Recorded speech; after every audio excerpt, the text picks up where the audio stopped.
যুদ্ধবন্ধের প্রস্তাবের মধ্যেও ইরানে হামলা চালিয়ে যাচ্ছে যুক্তরাষ্ট্র ইসরায়েল। বিপরীতে ইরানের ক্ষেপণাস্ত্রে বাড়ছে ইসরায়েলের ক্ষয়ক্ষতি।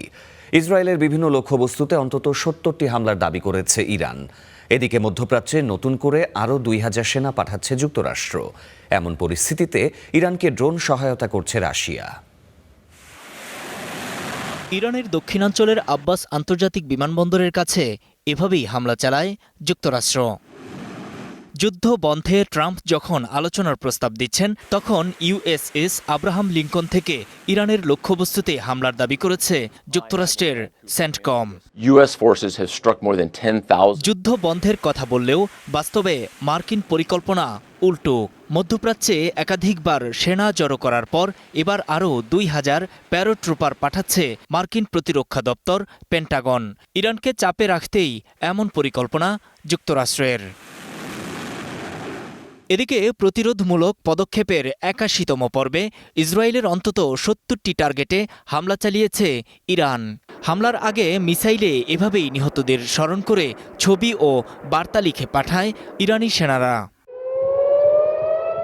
ক্ষয়ক্ষতির চিত্র ফুটে উঠেছে খোদ ইসরায়েলি গণমাধ্যমেই।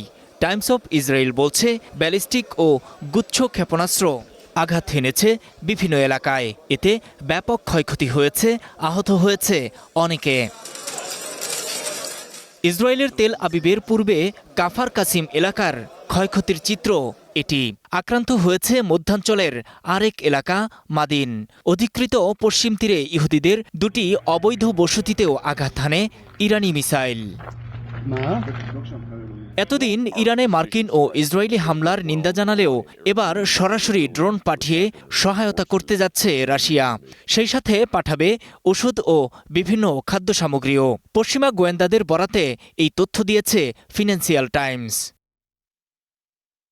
ইসরায়েল ও যুক্তরাষ্ট্র ইরানের উপর হামলা চালানোর কদিন পরই রাশিয়া ও ইরানের ঊর্ধ্বতন কর্মকর্তারা গোপনে ড্রোন পাঠানোর বিষয়ে আলোচনা শুরু করেন।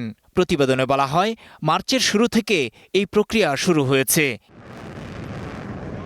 ইরানের পাল্টা হামলা চলছে মধ্যপ্রাচ্যের বিভিন্ন দেশেও। পূর্বাঞ্চলে একটি ড্রোন প্রতিহতের দাবি করেছে সৌদি আরব। এছাড়া ইরানের ক্ষেপণাস্ত্র ও ড্রোন প্রতিহতের দাবি করেছে বাহরাইন, কুয়েত ও সংযুক্ত আরব আমিরাত। নূর মোহাম্মদ, স্টার নিউজ।